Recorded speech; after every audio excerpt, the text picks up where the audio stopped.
mounds that the Native Americans built that are in the shape of animals on the bluffs overlooking the river. And it's a place that's very holy, sacred to the Native Americans, and they still have these effigy mounds preserved. They have a national monument there. So my husband and I and some other students, we went up there, and he does divination. And it said, he felt immediately, this is the place. And the Mississippi River is like the central channel of North America. It's like 2/3 of the continent drain into that river, which is then carried into the ocean. And from the ocean, then it spreads. And so by placing a mandala on the banks of the central channel of North America, that water carries down into the Gulf of Mexico, and from there is spread all over. So that was one of the criteria for where to build this, was finding a place like that. And so somebody donated a beautiful piece of property surrounded by a 2,000-acre wildlife refuge on the banks of the Mississippi River in northeast Iowa. So it's a very special place. And yeah, you can find pictures of that on our website. And in Mexico, we are on the verge of buying property at the foothills of Popocatépetl, the volcano, a very active, very dangerous volcano. And again, now this has a different effect. This is the fire element. So the Mississippi River is the water element. Now we have the fire element to purify. And then in Nepal, we're looking at land in Parping, Nepal, which is where Guru Rinpoche accomplished Vajrakalaya practice. And these are Vajrakalaya mandalas that we're building. And so Nepal represents the earth element. Okay, so by building these mandalas in these different areas of the globe, there are places to purify those elements on the planet. Maybe we should build one in Puerto Rico. Do you guys have a stupa in Puerto Rico? Yeah. So that's one thing. A lot of people are building stupas because people know about them now. So like in Mexico, there's many stupas being built. And because very beneficial, there's all kinds of blessings, that helps stabilize the land, it reduces illness, it has all these benefits just like the mandalas. But people don't really know about the mandalas. So, yeah. If you're aware that they did build a sand mandala here that was dedicated to east of Puerto Rico. And Yeah. delivered to the river. Beautiful. Beautiful. So Yes. it would be lovely to have a three-dimensional river. Because the three-dimensional are permanent. Where the sand mandalas, they're there for a period, a ceremony, they're blessed, and then the blessings are dispersed into the water. That's why it's put in water, because the water element carries it away. Yeah, yeah, yeah, yeah. Any other questions? Do you take energy vortex into consideration when you're going to build? Yes, absolutely. Yes. And how have they survived communist China? Well, yeah. Nepal's pretty precarious. It's right in the middle there. Yeah, there's a lot of tension there. I'm not sure they're surviving it. Yeah, yeah, yeah. But things are changing in China. The young generation are very interested in Buddhism. So that's what's going to happen. They'll eventually come around. So just hope the Dalai Lama lives long enough. See that happen. Turn this down, otherwise I feel like, there we are. Sorry. Any other questions? Yeah. All tantric empowerments have a mandala? The full empowerment does.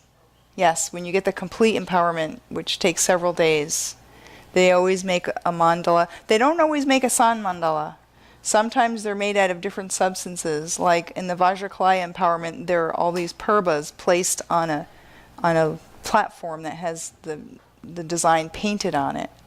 They're not always a sand mandala, but there's some kind of mandala representation. Sometimes they're a painting of a mandala that's placed on the shrine, and the students then look at that. But there has to be a mandala. In fact, if you do any retreats or any practices, you have to have a mandala on your shrine underneath the main substances of your practice. So there's always a mandala in your practice. You have to build a mandala here. Okay. Near El Yunque. Oh, wouldn't that be awesome? That would be, I know, I can't wait to go tomorrow. I've heard so much about, oh yes, going to do some ceremonies at El Yunque tomorrow. Yeah. Yeah. So if there's a way that I can connect with your work, Yeah. I would be very interested. I have some, I brought some brochures that our Mexican Sangha put together and they're in Spanish. That's why I brought them. I have a few, but that'll give you some information about it. I'll just leave them up here. People can, I don't have enough for everybody, but our Mexican Sangha put together a website in Spanish, and then we have our website there. But anyhow, people are welcome to take these, and you can find out more about that. Yeah. Any other questions? Now when you look at a mandala, you feel a little more confident about what you're looking at. Yes, yes. You can find all the common themes and know what it means, and you'll be able to impress your friends. Anna. So I suppose it's very good to support someone that is building a mandala. Sure, just like it's good to support building stupas, absolutely. Because then you're part of that process and part of that first benefit, right? All the blessings, all the merit, absolutely, absolutely, absolutely.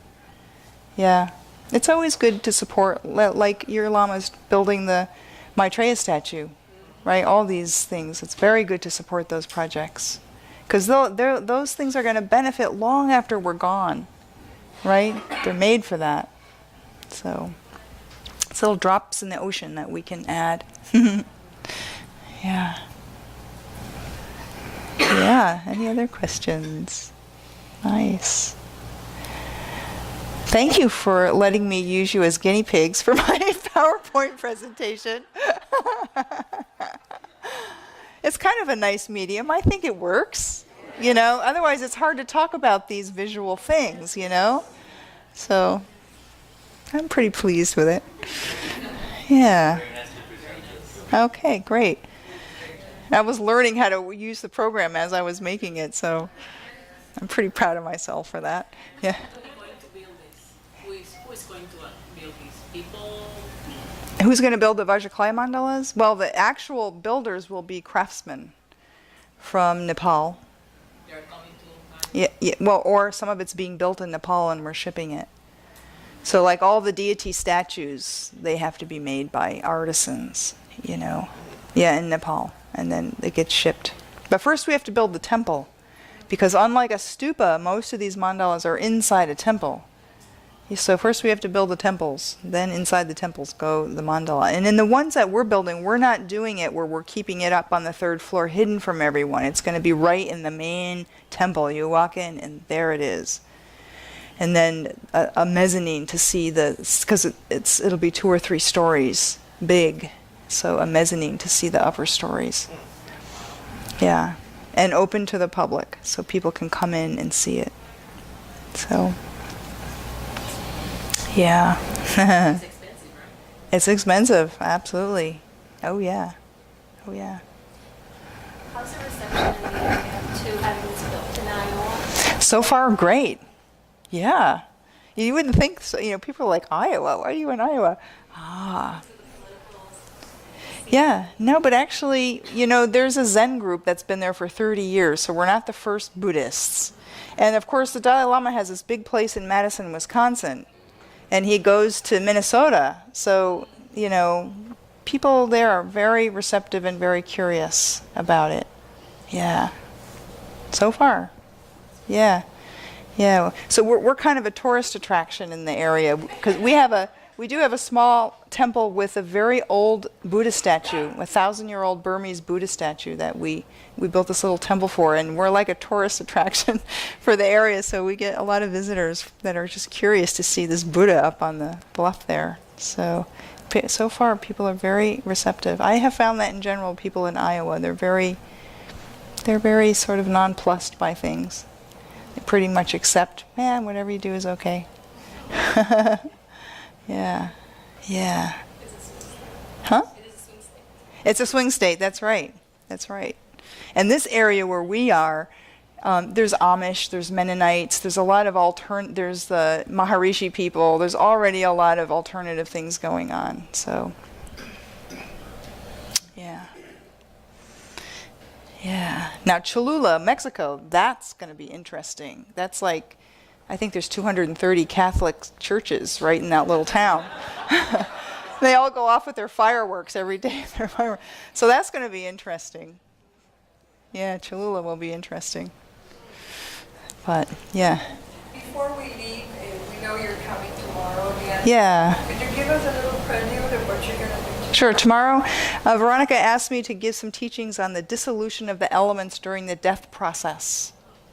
Okay, so I'm going to give some general overview teachings on what happens when a person dies, the signs to observe. So if you're caring for a dying person, this is coming from the vantage point of somebody who's caring for a dying person, when you can recognize those stages and how best to help a person in those processes. So, and we'll have a chance afterwards, you can ask questions about death and dying, and there's all kinds of things that we do in the Dharma for a person who's passed away, so we can talk about that too.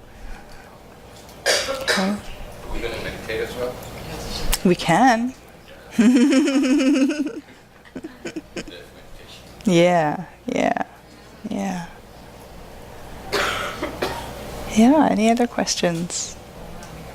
Great. Thanks. It's been really lovely to sit here with all of you. It feels really nice in here.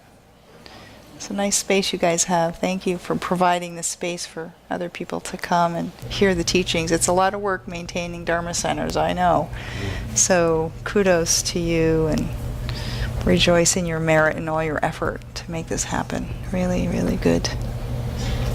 Really great.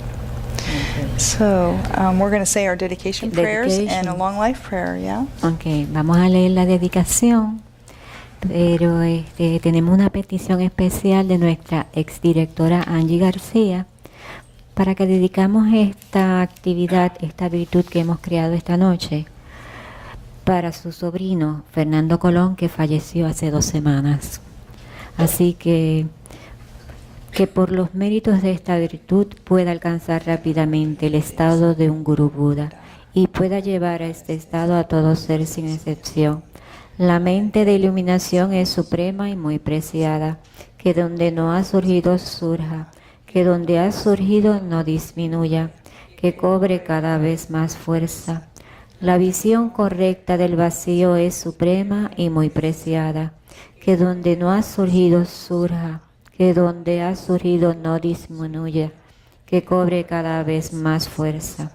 Así como el valiente Manjushri y Samantabhadra distinguieron los fenómenos tal cual son, yo también dedico estos méritos en la mejor forma, siguiendo su ejemplo perfecto. Dedico todas estas raíces de virtud con la dedicación que es considerada la mejor por los victoriosos asidos de los 3 tiempos, para poder realizar todas las buenas obras. Y hacemos la oración de larga vida de nuestro maestro Yansi Rinpoche, recordando a todos los maestros que enseñan el Dharma a través del mundo. Madre Tare, liberando del samsara. Tu Tare, liberando de los 8 temores.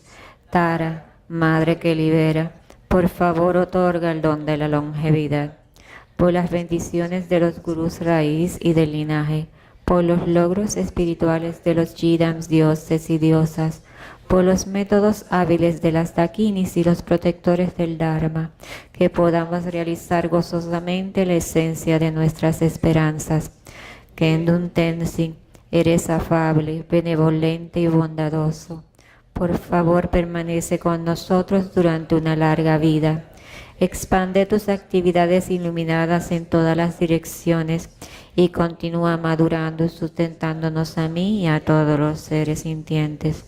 Desde este momento y durante todas nuestras vidas, manténnos bajo tu tutela. Sé nuestro amigo, nuestro divino y virtuoso guía. Limpia la degeneración de la ignorancia. Ayúdanos a realizar rápidamente nuestro recorrido por los senderos y caminos y alcanzar los 3 cuerpos de un Buda. por la verdad de la realidad incambiable y por la bendición conjunta de la indestructible sangha, que la esencia de estas oraciones se logre rápidamente. Thank you. Gracias.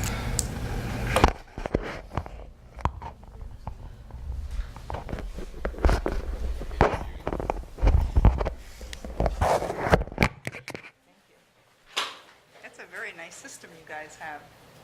It's great.